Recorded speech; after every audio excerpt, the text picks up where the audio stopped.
Bonjour tout le monde, j'espère que vous allez bien. On se retrouve pour le prix du 23 avril 2020 et comme d'hab avant de commencer, je tenais à vous inviter à nous rejoindre sur Discord. N'hésitez pas, le lien est en description et dans les commentaires. Donc dans ce Discord, il y a une partie documentation qui vous aidera énormément. Donc déjà la compréhension des briefs et aussi pour votre trading. Donc tout y est expliqué, je le répète, mais voilà, chaque brief vous connaissez la leçon, les structures, Fibonacci, voilà, les zones de rechargement, le premier arrêt, les règles de gain, etc. Les spreads. Donc voilà, n'hésitez pas à nous rejoindre pour aussi échanger avec la communauté. Donc le lien est en description et dans les commentaires. On est plus de 8000, donc ça fait super plaisir. Donc voilà, rejoignez-nous. Alors, comme d'habitude, le petit sommaire. Donc aujourd'hui, le Bitcoin en daily. Ensuite, on ira voir les spreads forwards, on ira voir les risk on risk off. On va aller analyser un petit peu la dynamique interne du S&P 500.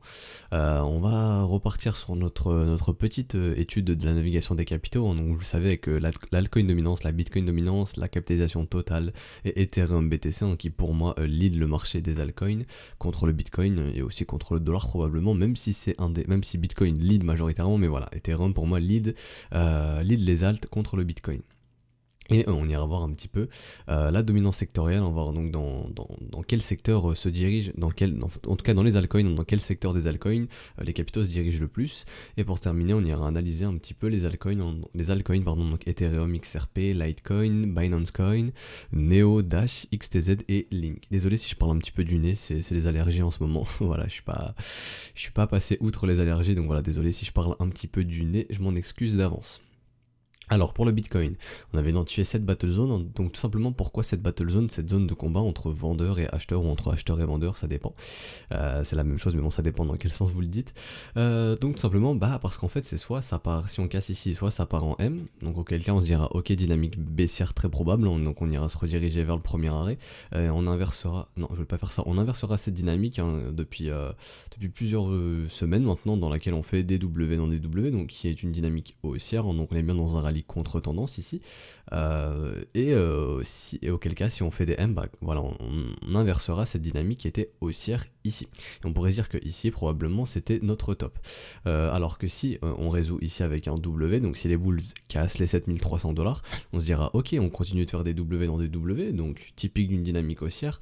Rappelez-vous ici lorsqu'on parlait de ce rising wedge, donc qui est une figure chartiste, donc voilà que je vais retracer comme ceci, hop comme ceci, grosso modo c'est quelque chose comme ceci, voilà hop, et je vous avais dit faites très attention, lorsqu'on casse ce genre de figure, c'est le même concept que les trendlines, ce que vous voulez voir de l'autre côté c'est des M. Alors si on a une cassure de ce rising wedge, que tout le monde short ici et qu'au final on nous fait un W derrière, là on part pas sur une dynamique baissière, sur une confirmation baissière.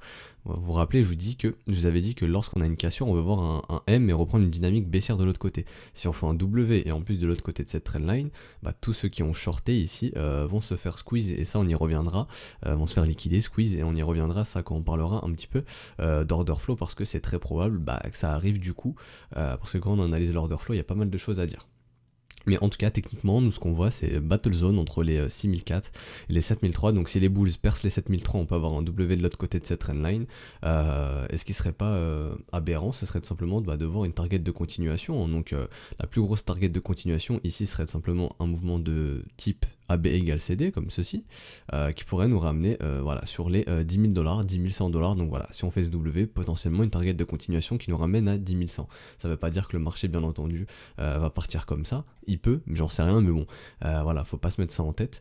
Mais on pourrait se dire que, ok, peut-être que l'objectif du marché, c'est d'aller chercher cette target AB égale CD, parce que le marché aime bien se déplacer de façon symétrique. Tout simplement, donc voilà. Et aussi, on peut voir d'autres targets de continuation, comme je vous en avais parlé, tout simplement AB égale CD, comme ceci. Donc ici, ça nous ramènerait tout pile dans la zone de rechargement sur cette trendline, pourquoi pas. Niveau des 8100$, voilà. Ici on avait marqué cette règle de gain qui n'a pas été respectée. Le marché n'a pas retracé la moitié du mouvement en moitié moins de temps. Alors peut-être que c'est parce que le top n'est pas ici. Peut-être que si on trouve un top ici, on retracera la moitié de tout ce mouvement en moitié moins de temps. Mais en tout cas pour l'instant, ce n'est pas le cas. Donc personnellement je vais supprimer tout simplement ce retracement de moitié, il ne m'intéresse plus, hop comme ceci, je m'en fiche maintenant. Et on va regarder juste le premier arrêt, donc notre concept de trending market, et la zone de rechargement, le concept de ranging market. Donc tant qu'on évolue au-dessus du premier arrêt, nous sommes bien dans un trending market sur ce mouvement en tout cas, donc dans un mouvement tendanciel bullish, et l'objectif des bulls, je le répète, mais tant que le premier arrêt ne cède pas, c'est d'aller casser le précédent plus haut. Donc eux leur objectif, les bulls, il est clair, de transformer ce W en allant casser ce plus haut des $7500. Donc est-ce qu'ils vont y arriver? J'en sais strictement rien. C'est ce qu'on va étudier au cours des prochains briefs, c'est ce qu'on verra. Et après, comme j'ai dit, quand on va parler un petit peu d'order flow, on va faire un petit peu de probabilité, et puis on va voir, vous allez comprendre que ce qui est le plus probable au niveau de l'order flow, c'est quand même d'aller casser ici ce point des $7500. Donc voilà, maintenant on va regarder un petit peu au niveau des volumes. Donc les volumes restent toujours décroissants, donc en cas de cassure ici, en cas de résolution de cette battle zone, on aimerait bien avoir un réveil des bulls, hein, une belle du beau volume, hein, du beau volume acheteur pour se dire ok, bon bah les bulls se réveillent. Pour l'instant les bears et les bulls sont endormis, hein. Lorsque vous avez un volume décroissant, c'est simplement que aucun des deux camps n'est réveillé, aucun des deux camps initie un mouvement réel ici, hein. Donc les bears n'arrivent pas à initier un mouvement baissier, tout comme les bulls n'arrivent pas à initier un mouvement haussier. Et en cas de mouvement haussier ou baissier, on voudrait un réveil des deux camps, donc vous voulez voir du volume revenir.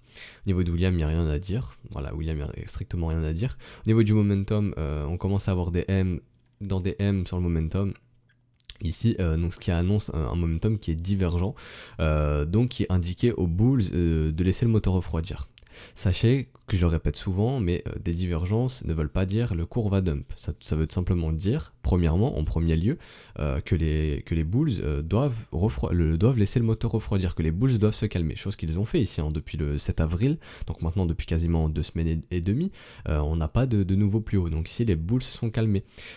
Pour se dire ok, ce marché est prêt à dump, on est prêt à repartir sur une dynamique baissière, c'est de confirmer le M. D'abord les divergences qui nous montrent que le mouvement perd de sa force, que les bears sont prêts à récupérer le momentum, et ensuite donc la structure qui arrive, hein, qui inverse la dynamique, et là on se dit ok, les bears ont récupéré la dynamique et ils ont le contrôle du momentum. Pour l'instant, on peut dire que ok, ils ont repris le contrôle du momentum ici, mais ça permet juste en fait aux bulls de se calmer un petit peu, hein, ok. Donc là c'est chose que sont en train de faire les bulls, ils sont en train de se calmer. Ensuite on attendra la résolution de la battle zone. Et pour ceux qui utilisent le RSI, ici c'est typique zone de congestion, donc qui traduit pour moi un futur squeeze à venir. Le order flow nous prévient de la même chose. Donc vous voyez ici c'est pareil que sur le cours, hein, soit ça part en M sur le RSI, donc de l'autre côté de cette trendline on dira ok, ici les bears reprennent vraiment le contrôle du momentum sur le RSI, ou soit ça part en W et continuation sur le momentum, et hop les bulls contrôlent toujours le momentum, hein. Donc pour ceux qui utilisent le RSI, ici vous avez le cas typique d'une congestion. Donc pour moi il y a un squeeze à venir sur le BTC, probablement un mouvement assez impulsif. Alors est-ce que ça sera à la hausse ici pour aller détruire les bears, ou à la baisse pour détruire les bulls? C'est ce qu'on verra. Tout simplement pour l'instant on peut rien dire, et on ira en parler un petit peu plus après quand on fera un petit peu d'order flow. Au niveau des spreads forwards, alors on commence à restructurer des petits W ici, donc les spreads forwards donnent le go aux bulls. Ici les bulls ont le go au niveau des spreads. Idéalement on aimerait bien que les bulls récupèrent le compte en go, c'est-à-dire qu'on récupère des spreads positifs, hein, donc je vais vous montrer comme d'habitude. Donc ici vous avez les forwards à 3 mois, BTC USD 3M, et vous voyez on est à $7096 sur les forwards à 3 mois, mais à $7114 sur le spot price. Donc c'est ce qui crée ce petit spread ici de moins $22, donc on appelle ça un spread en backwardation, donc c'est à dire qu'actuellement l'offre est supérieure à la demande. Dans un mouvement haussier on va avoir une dynamique haussière sur les spreads, et idéalement des spreads sous compte en go qui nous indiquent que oui, la demande est supérieure à l'offre, et c'est ce qu'on va voir dans un mouvement haussier. Donc là je vais repasser en daily, et on peut voir que si les bulls arrivent à structurer ce W, on pourrait dire ok, on repart sur une dynamique qui est haussière sur les spreads, on arrive à récupérer le compte en go, et il y aura tout pour initier un mouvement haussier. Donc ici il faudra vraiment surveiller si on arrive à résoudre un W ici sur les spreads ou un M. Donc vous voyez même sur les spreads on est un peu dans des zones d'hésitation, on se dit ok, est-ce qu'on est prêt à partir sur le compte en go, est-ce qu'on reste en backwardation, etc. Donc ce qui traduit aussi cette zone de congestion sur le cours, hein. Tout simplement. Donc en cas de résolution d'un W, ici on pourrait se dire ok, les spreads donnent le go aux bulls pour initier un rallye. Pour l'instant c'est pas le cas, donc peut-être que ça va changer aujourd'hui ou demain.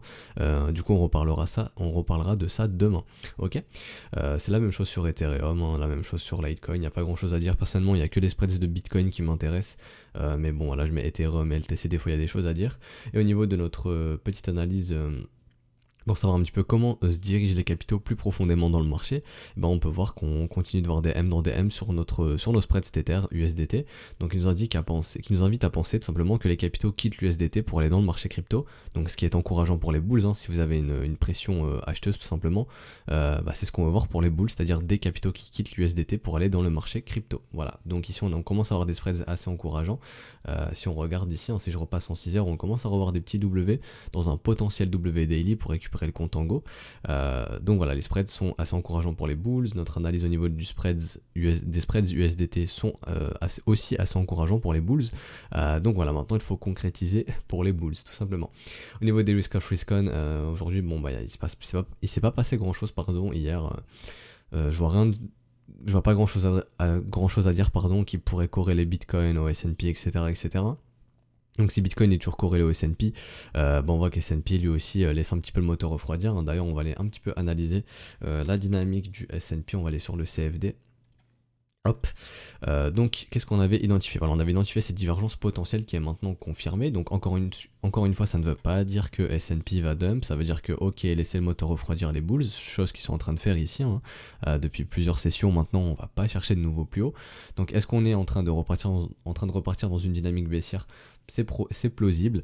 On arrive sur cette target AB égale CD que je vais vous montrer tout simplement. Donc c'est normal de voir le cours consolider à l'approche de cette PRZ, donc PRZ simplement c'est la target AB égale CD qui veut dire potentiel reversal zone, donc potentielle zone de retournement. Tout simplement, et voyons, on est arrivé proche de cette target et là le cours commence un petit peu à consolider tout simplement, surtout avec les divergences de momentum qui indiquent aux bulls de commencer à se calmer, mais il n'y a toujours pas de dynamique qui nous montre qu'on repasse en dynamique baissière, donc potentiellement on pourrait continuer de pousser dans la zone de rechargement avant de se retourner, qui sait. Mais pour l'instant, même en 4 heures, il n'y a rien qui nous invite à penser que ça y est, ce rallye est terminé. La dynamique commence à être inquiétante en 4 heures, mais rien ne nous indique que ce mouvement est terminé. Donc ça je peux supprimer, donc ça c'était la règle de Gann qui avait bien été respectée, et pareil ici on commence à avoir un petit momentum divergent en daily, William n'est pas encore dans sa zone d'enfoncement, donc on peut se dire que ok, potentiellement est-ce qu'on serait en train de topper ici juste avant la zone de rechargement de short? Probable, et pourquoi pas, si on n'est pas en train de topper ici, d'aller pousser un petit peu dans la zone de rechargement avant de poser un top potentiellement, si la dynamique interne continue d'être un petit peu inquiétante comme ceci. En daily ça va encore, il n'y a pas encore de divergence marquée, en 4 heures les divergences sont ici mais il n'y a toujours pas de structure, donc pour poser un top on voudrait voir ça sur du daily par exemple, pour se dire ok on est prêt à réinverser cette dynamique. Pour l'instant c'est pas le cas sur le S&P, donc probablement si le S&P est amené à continuer de pump, potentiellement Bitcoin pourrait suivre si Bitcoin est toujours corrélé au S&P et plus précisément au risque asset tout simplement. Et je vois rien de plus à dire pour le S&P, on peut retourner sur le Bitcoin et je vois rien de plus à dire d'ailleurs sur nos risk on risk off, je vais y retourner très rapidement mais voilà, rien de plus à dire, même sur les obligations il n'y a rien d'intéressant, le gold non plus, donc voilà, pas grand chose à dire de ce côté là. Alors au niveau de la navigation des capitaux, on voit que les capitaux rentrent plus massivement dans les altcoins que dans le Bitcoin. Alors pourquoi je pense depuis pas mal de semaines, comme je vous le rabâche dans les briefs, que à mon sens, peut-être ce trimestre ou le prochain trimestre, en tout cas cette année 2020, les altcoins vont surperformer Bitcoin, tout simplement parce que sur les altcoins, sur l'altcoin dominance, on a réussi à structurer un W de l'autre côté de cette trendline et on est en train d'essayer de réinstaurer une dynamique haussière sur l'altcoin dominance, donc tout simplement que les capitaux, quand ils rentrent dans le marché, ils rentrent majoritairement dans les altcoins et ils quittent le Bitcoin. Vous pouvez le voir, on voit des M sur la Bitcoin dominance, des W sur l'altcoin dominance, donc ils nous montrent que les capitaux rentrent plus dans les altcoins maintenant que dans le Bitcoin.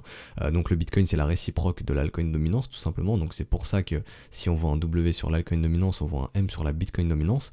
Et tout ça, ça nous indique tout simplement que les capitaux rentrent plus dans les altcoins. Vous voyez ici, les capitaux rentrent et actuellement on voit que ça profite un petit peu plus aux altcoins qu'au Bitcoin, tout simplement parce qu'on est en train de repartir sur une dynamique haussière sur les alts.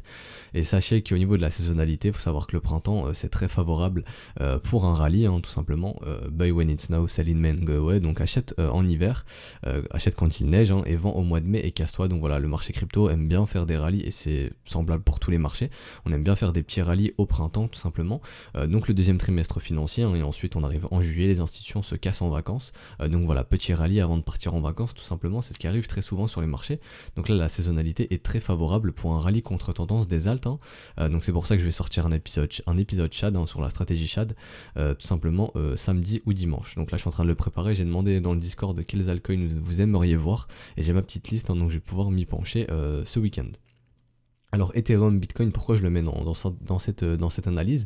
Parce que pour moi Ethereum lead le marché des altcoins contre le Bitcoin, et lorsqu'on commence à avoir des W weekly sur l'Ethereum, on essaye de réinstaurer encore ici une dynamique haussière, donc des creux et des sommets ascendants, potentiellement avec un nouveau W weekly.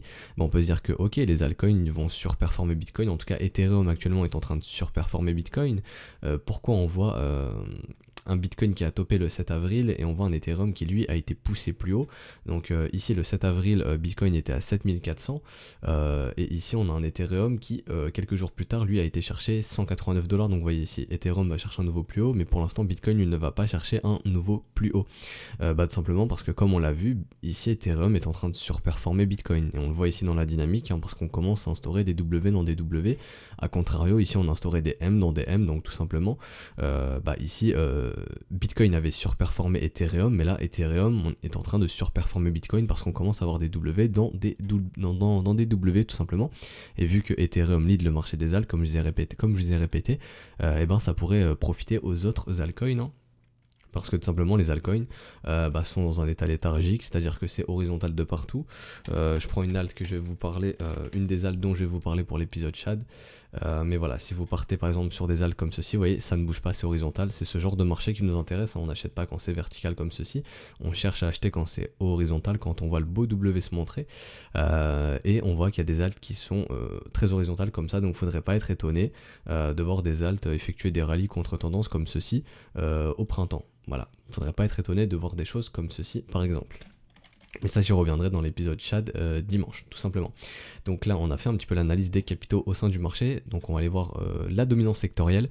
Donc au niveau de la dominance sectorielle, on voit qu'on est potentiellement en train de poser un W weekly sur les privacy coins. Donc en commentaire on m'avait dit que Dash n'était pas tellement en privacy coin. Bon, pour l'instant je le laisse dans cette liste, mais si jamais il doit bouger, je le changerai, je mettrai une autre alt. Donc voilà, n'hésitez pas à me dire s'il y a des petites erreurs, je corrigerai.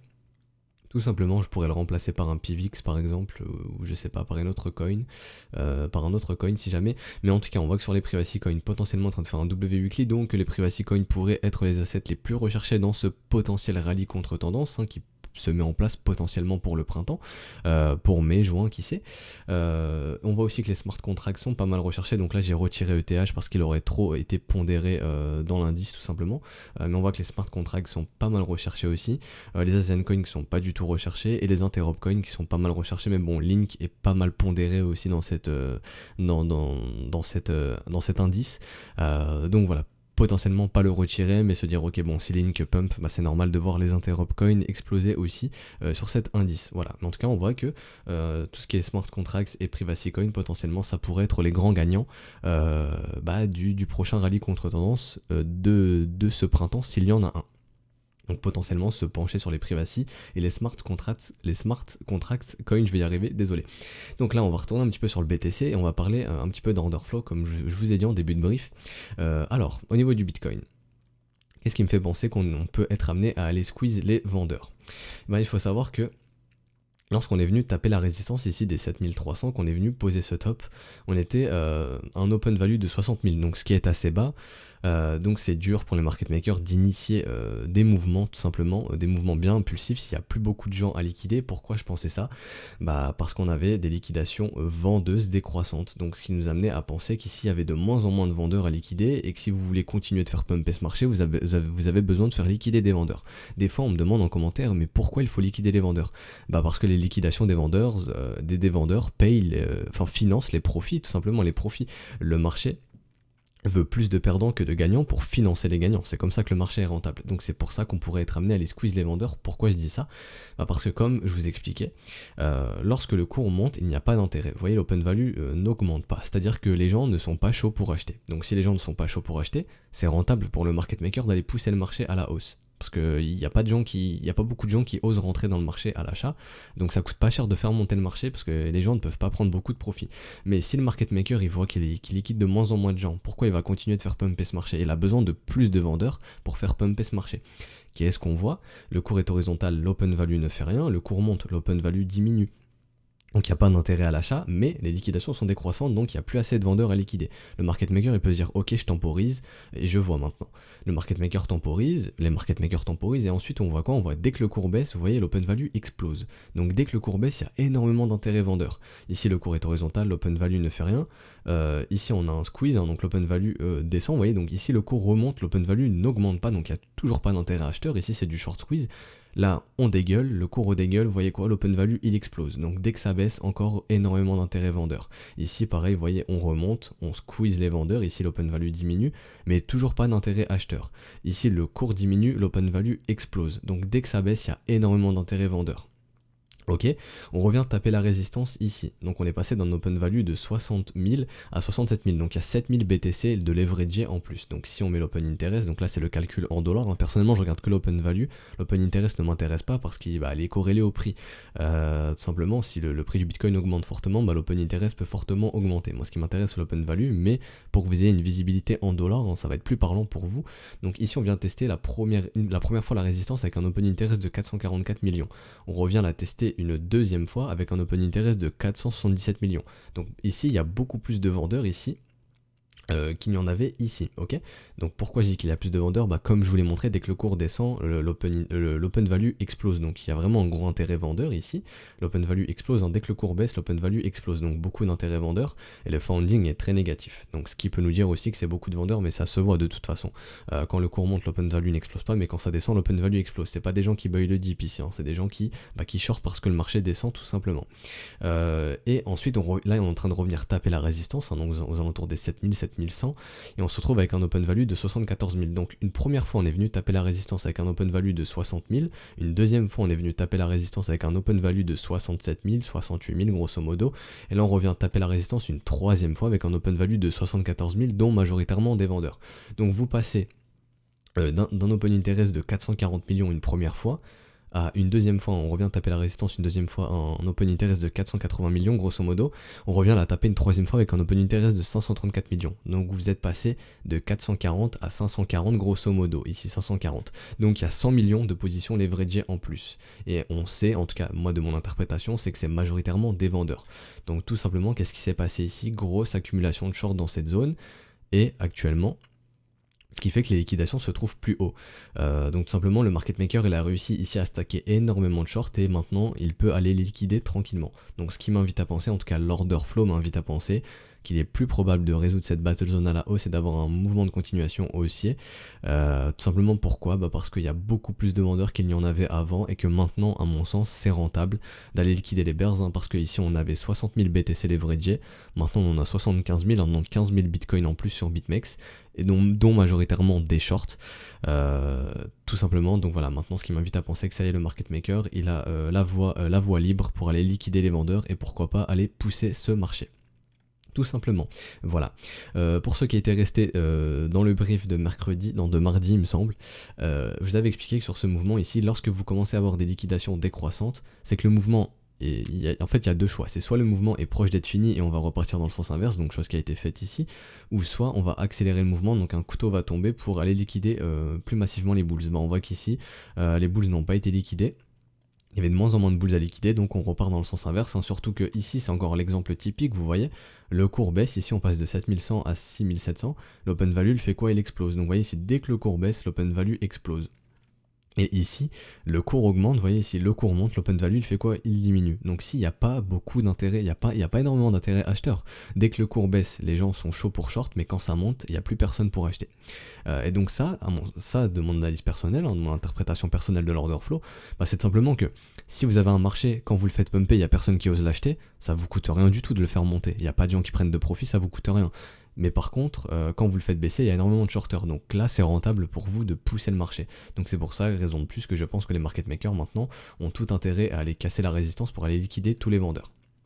Donc ici la même chose qu'on a vu ici, hein. Donc ici le cours descend des liquidations acheteuses, des liquidations bulls décroissantes, ici c'est la même chose, des liquidations bears décroissantes. Alors ici ok, soit le mouvement est terminé, il n'y a plus assez de bears à les liquider, on va refaire un tour ici pour restacker beaucoup de vendeurs, hein, pour que beaucoup de gens se remettent à shorter ce marché, ou alors soit ici le mouvement va clairement s'accélérer et on va aller rechercher des pics de liquidation vendeurs. Donc ici c'est la même chose qui s'est passé ici. Est-ce qu'on va s'arrêter ici, on va repartir dans le sens inverse, ou alors est-ce que le mouvement va fortement s'accélérer pour aller liquider les vendeurs? Bah c'est ce qu'on va observer dans les prochains jours, voilà. Mais en tout cas, si je devais faire des probabilités, je dirais maintenant que c'est ok, il y a 65% de proba d'aller casser la résistance, voilà. De ce que je vois au niveau de l'order flow, il y a beaucoup plus de vendeurs maintenant, on a accumulé beaucoup de vendeurs ici. Et à mon sens, les market makers ont tout intérêt d'aller les liquider pour aller chercher des prix plus hauts et potentiellement venir chercher la zone de rechargement de short, tout simplement. Donc voilà, ça c'est mon analyse de l'order flow. Et maintenant sur ExoCharts, hein, donc un autre outil plus poussé au niveau de l'order flow, on voit ici qu'il y a beaucoup de vendeurs qui sont coincés entre 6008 et 6700. Ici, il y a énormément de vendeurs qui sont coincés, on le voit ici, hein, il y a de gros vendeurs qui sont coincés et potentiellement, eux, on pourrait aller les liquider, donc pousser le prix pour aller liquider tous les vendeurs qui sont coincés ici. Rappelez-vous ici, je vous avais dit que sur cette candle, il y avait eu un énorme volume avec un énorme delta positif et que ici on était resté très peu de temps, mais qu'ici de gros ordres ont été passés et ça m'intéressait de voir si on allait passer sous ces ordres. Et vous voyez que non, on est bien revenu chercher grosso modo quasiment ces ordres ici aux alentours des 6640, on a été à 6750. Les acheteurs qui sont rentrés massivement ici, ils ont défendu leur position. Et maintenant on voit qu'il y a énormément de vendeurs qui sont coincés ici et que potentiellement on pourrait aller les liquider, hein, et que ici la zone en fait est très bien et très claire. Ici il y a énormément de stops qui sont posés ici, donc il y a énormément de liquidité qui attend plus haut et il y a aussi énormément de vendeurs à liquider, donc de la nouvelle liquidité qui attend plus haut, et le but des market makers c'est d'aller chercher toute cette liquidité. Donc voilà pourquoi à mon sens il est plus probable d'avoir une cassure de la résistance et une poursuite du mouvement haussier et d'aller chercher le premier arrêt, hein. Rappelez-vous, je vais vous remontrer Bitfinex, tout simplement. Donc gros brief aujourd'hui, non ça va 25 minutes, je pensais que ça faisait plus longtemps. Donc le premier arrêt tout simplement qui se trouve dans autour des 7700 de tout ce mouvement. Donc vous voyez, si on va squeezer cette zone, hein, si on va plus haut que cette zone pour aller liquider les vendeurs, la prochaine zone très probable ça sera le premier arrêt aux alentours des 7700 $. Et vous voyez que si on est bien sur un mouvement de continuation haussier tout simplement de type AB égale CD, pourquoi pas aller chercher la zone de rechargement de short, hein, donc les 61,8% à 10 000 $, grosso modo le gros chiffre rond psychologique des 10 000 $. Donc voilà, j'avais bien écrit ici bear trap potentiel, donc piège baissier potentiel. Pourquoi? Parce qu'on a vu le rising wedge et que le premier arrêt n'a pas cédé et que pour l'instant on n'instaure toujours pas de dynamique baissière. Donc ici potentiel bear trap au niveau de la technique et au niveau de l'order flow, pour moi c'est clair qu'ici c'est un bear trap, hein. Quand je vois énormément de shorts s'accumuler, tout simplement ça m'invite à penser que la liquidité se trouve plus haut et que les market makers vont pousser tout simplement. Donc là on va repartir dans l'analyse des setups de continuation, etc. Donc plus sur du 1h 4h, hein. Donc en 4h je vais vous remontrer ce setup de continuation de type AB égale CD, donc ce R2D2 qui avait été déclenché pour les bulls, hein, donc qui target les 8900 $. Est-ce qu'on va y aller? J'en sais strictement rien, mais en tout cas ce setup est toujours d'actualité pour certains bulls, oui, parce qu'on avait été chercher au niveau de la gestion du risque les 0,5 qui correspondent au stop à break-even, hein. Donc je vous explique toujours qu'il y a deux façons d'être à break-even, soit de remettre son stop à son ordre d'achat. Donc voilà, si le cours revient chercher votre entrée, et vous sortez de position, donc vous sortez sans perte, donc à break-even, ou alors de prendre un petit TP ici qui permet de financer un stop sous ce creux. Donc voilà, il y a plusieurs façons d'agir, ça dépend des traders ici et de leur préférence au niveau de leur profil. Donc voilà, je vois rien de plus à dire au niveau de la dynamique en 4 heures. Voilà, idéalement on aimerait bien voir des petits W se mettre en place sur le momentum, hein. Ici pour avoir vraiment un momentum qui est bullish et se dire ok bon ici les bulls peuvent tout exploser. Pour l'instant c'est pas le cas, on voit pas de W, donc potentiellement pourquoi pas revenir faire quelque chose comme ceci, repiéger beaucoup de vendeurs dans ce mouvement baissier avant d'y aller cette fois-ci. Potentiellement, et aussi pour structurer de nouveaux W, tout simplement voilà, d'avoir de nouveaux W aussi sur le momentum pour se dire ok les bulls reprennent bien le contrôle du momentum. Ok, mais je vois rien de plus à dire à ce niveau-là. Donc là, je vais aller sur Bitfinex. D'ailleurs, on me demande pourquoi, oui, des fois tu switches entre Bitstamp et Bitfinex. Parce que j'ai plusieurs choses, à vous montrer, des steps de continuation, la dynamique interne, des structures, etc. Donc je peux pas tout faire sur Bitstamp. Sinon, ça va surcharger la charte, hein. Donc c'est pour ça que des fois, je vais sur Bitfinex ou Bitstamp. Donc parlons-en de Bitfinex. Donc qu'est-ce qu'on avait vu ici? Rappelez-vous, on avait vu le break de trendline, mais ce qu'on va voir derrière une trendline, c'est un W se dessiner. Ici, on n'avait pas dessiné de W, on avait dessiné un M. Rappelez-vous, lorsqu'on ne structure pas de W, l'objectif c'est de revenir longer la trendline, chose que le marché a parfaitement fait, on est bien venu relonger la trendline, et qu'est-ce qu'on a fait ici? Eh ben on a enfin instauré un W de l'autre côté de cette trendline, j'espère que vous le voyez bien ici, ce beau W. Donc maintenant c'est chose faite, les bulls ont réussi à instaurer un W de l'autre côté de cette trendline, donc les bulls ont le go maintenant pour essayer de pusher ce marché tout simplement. Donc la technique et l'order flow sont un petit peu en train de s'allier là. Parce que comme je vous ai montré au niveau de l'order flow, on peut penser que ça y est, on peut aller liquider les bears, et au niveau de la dynamique du prix, on commence à avoir des W de l'autre côté de cette trendline, hein, donc on peut se dire aussi que ça y est, on est prêt à aller liquider les bears, en tout cas que les bulls ici ont bien la dynamique. Alors attention, on revient chercher la zone de rechargement de short, hein, donc je vais l'étendre tout simplement ici. Donc attention, ici c'est normal de voir le prix, le cours temporisé, il y a des vendeurs qui sont encore en train de défendre cette zone de rechargement de short, tout simplement. Donc on va aller en 1 heure, et hier j'avais partagé un petit setup de continuation dans le Discord, tout simplement, et ce qu'on peut voir, c'est un setup de continuation ici qui s'est mis en place, hein, donc de type AB égale CD, donc ici vous voyez on est bien entre 0.33 et 0.66, on a bien nos 3 creux, hein, donc le premier ici, est-ce que sur Bitfinex on a été chercher un nouveau plus bas? Non, donc voilà, c'est nickel. Donc sur Bitfinex ici on a nos 3 creux ascendants, premier creux, deuxième creux, troisième creux, la structure, et hop, je vais cloner ça, et on va voir où est-ce que ça nous target tout ça. Donc ici, hop, vous voyez, c'est le setup de continuation, donc AB égale CD. Donc hop, je vais changer ça comme ceci. Et on peut voir que, suite à ce W, donc il y a deux possibilités d'entrée. Donc désolé, je m'éparpille un peu, mais il y a deux possibilités d'entrée.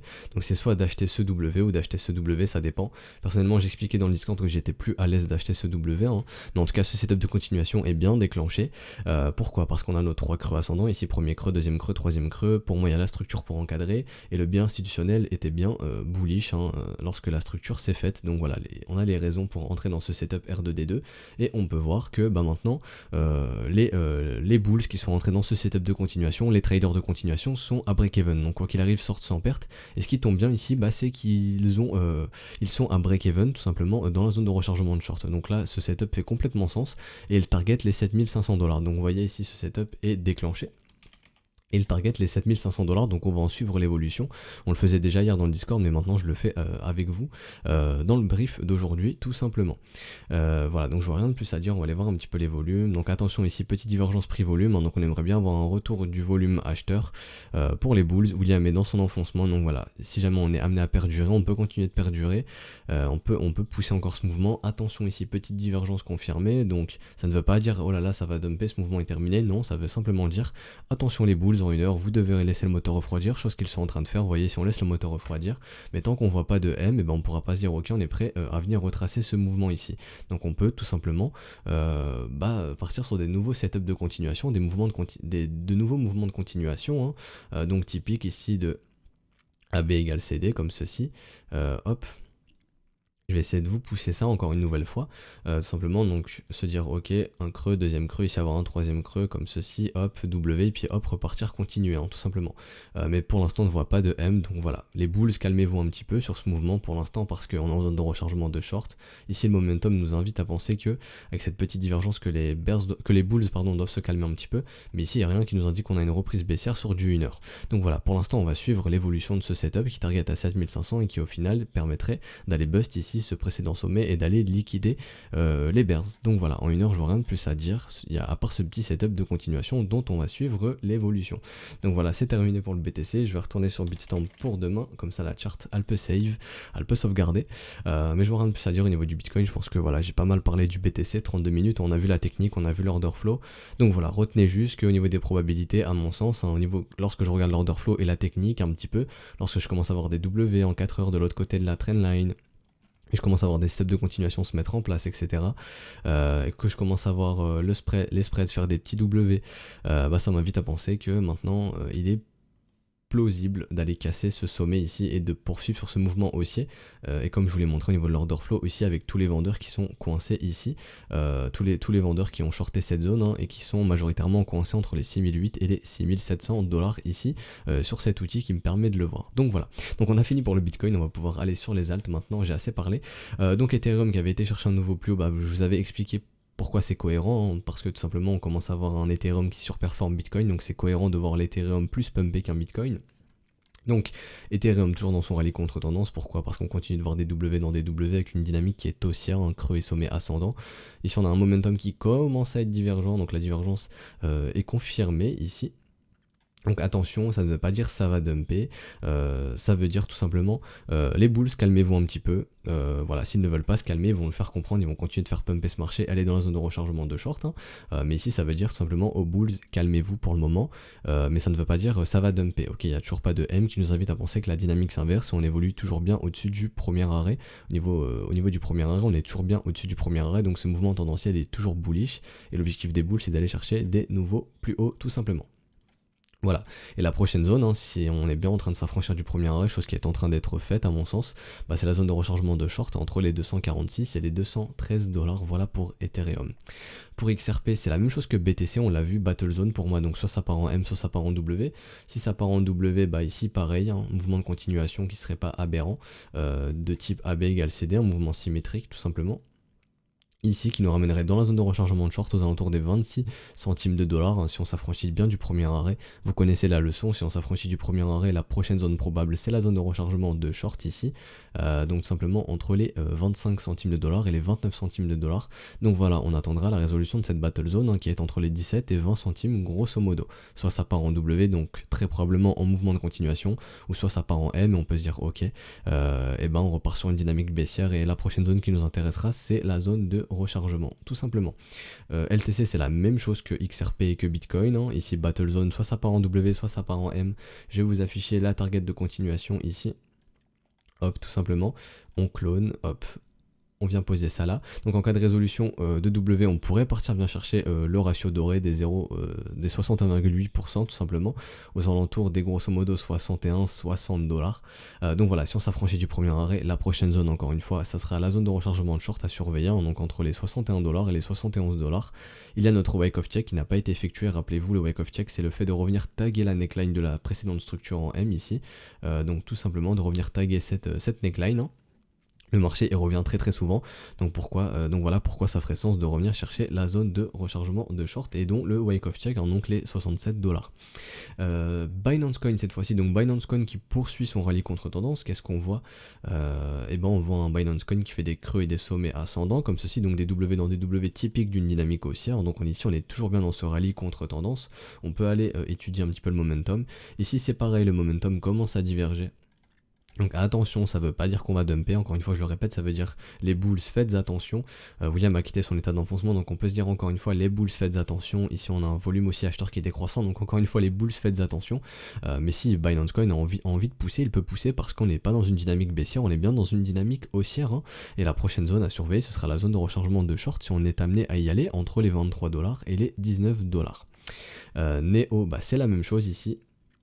Typique du BTC, de XRP et LTC, ici c'est Battle Zone, soit ça part en W, soit ça part en M. Si on perce ici, les bears ont gagné, si on perce ici, les bulls ont gagné. Et attention, j'ai oublié de le préciser, hein, mais idéalement pour les bulls, on aimerait bien les casser ce précédent sommet. Pourquoi? Bah parce qu'on peut très bien transformer ce W ici, si on fait ce W dans un M, et ça serait très bear d'avoir un W coincé dans un M. Donc voilà, très important pour les bulls d'aller casser aussi le précédent sommet, et ça sur Bitcoin et XRP et LTC. Hein. Je vous remontre, mais vous voyez ici très impératif d'aller casser ce précédent sommet, sinon on pourrait avoir un W coincé dans un M, et ça serait très vert. Donc voilà, d'abord résoudre le W et ensuite aller casser le précédent sommet, très important. Mais ceci dit, on continue de voir des W dans des W. Pour le moment, il n'y a toujours pas de M qui nous invite à penser que cette dynamique est terminée, que ce rallye contre tendance est terminé. On est toujours dans une dynamique haussière. Et encore une fois, ici, comme je vous le montre, hein, on pourrait avoir des mouvements de continuation en cas de résolution de W, typique de AB égale CD, hein, qui nous ramènerait proche de la zone de rechargement de short. Donc le prochain objectif, ce sera le premier arrêt aux alentours des 8,8 dollars. Et si le premier arrêt cède, bah, la zone de rechargement de short entre les 11,8 dollars et les 14 dollars pour Neo. Au niveau du momentum, ici non, pas de signe de divergence au niveau du momentum, hein, sur Neo. Alors le dash, ici le dash c'est la même chose, soit ça part en W, soit ça part en M. Donc je vais vous marquer ça avec les battle zones, ici soit c'est bear, si on casse ici c'est bear, si on casse ici c'est bull, tout simplement. Donc pareil, mouvement de continuation pour un dash, hein. Ça serait pas aberrant d'avoir un mouvement de continuation comme ceci, qui irait pousser plus haut que la zone de rechargement pour le coup. Non, voilà, tout pile dedans. Donc si je place bien au dollar près quasiment, comme ceci. Voilà, je vais essayer d'être précis, voilà. Donc ici on est en train de travailler le premier arrêt, donc soit on structure un M proche de notre premier arrêt, on se dira ok on est prêt à redescendre, à repartir dans une dynamique baissière. Pour l'instant c'est pas le cas, on est toujours dans une dynamique haussière, on continue de voir des W, dans des W il n'y a toujours pas de M ici, donc ce rallye contre tendance n'est pas terminé, et je le répète, sur les altcoins je parle de rallye contre tendance, pas de tendance haussière.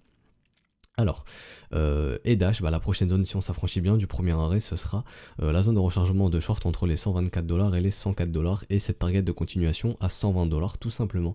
Voilà, on va aller checker un petit peu le momentum. Donc ici, attention, oh là là, au niveau du momentum, attention, on commence à pas mal diverger ici. Donc faites attention au niveau du momentum qui indique encore une fois aux bulls de se calmer, mais pas qu'on va dumper. Pour se dire ok on reprend une dynamique baissière, ça serait que les bears puissent résoudre cette dynamique, cette battle zone à la baisse. Et là on se dira ok on a des divergences, on a des M qui se mettent en place, on se dira ok on est prêt à repartir sur une dynamique baissière. Pour l'instant c'est pas le cas. Tezos qui continue son rallye contre tendance doucement. Donc pareil pour Tezos, attention les divergences commencent à se montrer ici. Est-ce qu'elle est confirmée? Non, elle n'est pas confirmée encore sur Tezos, elle n'est que potentielle. Donc ici encore une fois, si cette divergence se confirme, ça ne veut pas dire que ça va dumper, je le répète, ça veut dire les bulls, calmez-vous. On est toujours bien dans une dynamique haussière, on continue de voir des W dans des W, des creux et des sommets ascendants. Donc tout simplement la prochaine zone, vu qu'on est en train de s'affranchir du premier arrêt, ça sera la zone de rechargement de short, très probablement entre les 3,30$ et les 2,80$ pour Tezos. Et on voit tout simplement qu'on a notre wake of check à revenir tester, probablement. Ici vous voyez, le wake of check à venir faire, donc retester la neckline de ce précédent M aux alentours des 2,52$, donc ça ferait sens d'y aller. Et ensuite la prochaine zone, la zone de rechargement de short, tout simplement. Et voilà, pour l'instant, toujours dans une dynamique haussière, Tezos qui aujourd'hui est encore en train d'aller chercher un nouveau plus haut. Donc rien qui nous indique que ici les bears se montrent et qu'ils sont prêts à mettre un terme à ce rallye. Et Link, l'altcoin la plus bullish entre guillemets, en tout cas celle qui retrace le plus. Donc Link pareil qui est déjà dans sa zone de rechargement de short, on continue de voir des W dans des W, une dynamique qui est clairement haussière ici. Le momentum suggérerait aux bulls de commencer à se calmer ici parce que la divergence ici est confirmée, donc de suggérer aux bulls de se calmer tout simplement. Donc ils sont en train de se calmer, on voit pas de nouveau sommet depuis le 18 avril, depuis 5-6 jours là, donc les bulls sont un peu en train de se calmer, on est dans la zone de rechargement de short, donc pour ceux qui ont acheté ici bas, vous avez fait un investissement ici, potentiellement pensez à prendre un tout petit profit, donc voilà vous êtes quand même à grosso modo 100-110%, à juste sécuriser la position, pourquoi pas pour dormir tranquille la nuit, soulager un petit peu le subconscient, se dire ok bon si jamais Link il est amené à refaire ça, je suis pas en panique parce que j'ai sécurisé la position ici et que cette position sécurisée, en tout cas les links vendus ici, potentiellement je peux les réinvestir si Link décide un petit peu de dumper, voilà vous dire ok je peux augmenter mon bag, mais en tout cas pour moi ici zone de rechargement de short, il y a une gestion du risque à faire, au moins sécuriser la position pour dormir tranquillement la nuit. Surtout qu'on a des petits signes de divergence mettre en place, donc se dire ok potentiellement les bulls sont amenés à se calmer un petit peu, voir pourquoi pas le marché peut retracer si jamais on repart dans une dynamique baissière, qu'on commence à avoir des M dans des M, donc voilà faites attention, pourquoi pas faire une petite gestion du risque, mais en tout cas le Link ici qui évolue toujours dans une dynamique haussière, on voit des W dans des, ici on a vu un bon gros W, ici on a vu un V top, alors est-ce que ici on va transformer ce V en gros M et partir dans un gros marché baissier, ou alors est-ce qu'on va continuer de pumper, tout simplement aller faire de nouveaux sommets sur Link, pourquoi pas, j'en sais rien du tout pour le moment, mais quand je vois une dynamique qui se fait en W bottom, avec des W dans des W, avec des V top, pour moi c'est typique d'une dynamique qui est haussière, donc pourquoi pas voir un Link qui pourrait aller chercher un mouvement de continuation, si jamais on va chercher un nouveau sommet, un gros sommet par exemple ici, ce qui ferait totalement sens d'avoir des mouvements de continuation ainsi, de type de gros mouvements de continuation AB égale CD, aller chercher les 6$, pourquoi pas, un gros chiffre rond psychologique, des 6$ typiques d'un mouvement de continuation AB égale CD, en cas de cassure de cette ATH. Mais en tout cas, pour l'instant, zone de rechargement de short, attention, petite gestion du risque à faire sur le Link. Mais ici, rien ne nous indique que ce mouvement est terminé. Tout simplement, pour ceux qui aimeraient rentrer dans le Link, la zone de rechargement de short, c'est le pire endroit. Ce que vous aimeriez voir, vous, c'est un petit retour dans la zone de rechargement ici d'achat, donc entre les 2,20$ et les 1,90$, c'est pas dit qu'on va y aller. Est-ce que vous aimeriez voir? Tout simplement c'est un petit W venir se poser ici, mais encore une fois on cherche à acheter un marché quand il est horizontal, et à mon sens le dernier signal pour les investisseurs il avait été donné ici et on en avait parlé Donc le petit retour en zone de rechargement, la divergence qui se montre, hein, donc qui montre que ce mouvement perd de sa force, que les boules sont prêts à récupérer le momentum, et ensuite la belle structure, le marché horizontal avec ce beau W, et vous voyez que le signal a été donné ici, et ensuite on est parti. Donc voilà, c'est ce genre de structure que vous voulez voir, et si Link vous offre pas ce genre de structure, bah allez chasser ailleurs. Si Link vous offre pas les conditions que vous recherchez pour investir, vous devez aller rechercher ailleurs. Mais en tout cas, sachez qu'acheter une zone de rechargement de short, c'est pas la meilleure chose à faire, même si bien entendu le cours peut continuer de pumper, d'aller casser la TH, hein, bien entendu. Ok, mais on n'achète pas un marché quand il est vertical, parce que ce qui nous attend ensuite, c'est ce genre de mouvement. Et là, bah, c'est pas tellement beau à voir pour le wallet. Ce que vous voulez voir, c'est un bon petit marché horizontal, comme il l'a été ici, encore une fois, hein. Vous voyez ici, le marché a été horizontal, on nous fait un bon petit W, ici, hop, le marché part. C'est ce genre de structure que vous voulez acheter, si jamais vous êtes investisseur sur le Link. Voilà. Donc je pense qu'on va s'arrêter ici pour aujourd'hui. On a vu toutes les altes, on a pas mal parlé du Bitcoin. Donc encore une fois, je tenais à vous remercier pour les 10 000 abonnés, ça fait super plaisir. Donc voilà, je vous invite à vous abonner, à liker, à lâcher un petit commentaire. Je suis désolé si ma voix n'est pas top. Voilà, les allergies ont eu un peu raison de moi. J'ai un peu de mal à parler. Voilà, je parle avec le nez, c'est pas tellement facile. Voilà, j'ai un peu de mal à parler. Mais en tout cas, j'espère que ça vous aura plu ce brief, ça vous aura appris des choses, ça vous aura aiguillé aussi. Donc n'hésitez pas à poster un petit commentaire s'il y a des questions, ou à venir nous rejoindre sur Discord, à les poser sur Discord, à nous rejoindre aussi du coup sur Discord, dans le lien est en description et dans les commentaires. Donc moi je vous souhaite une excellente journée, et on se retrouve donc demain. Allez, ciao tout le monde.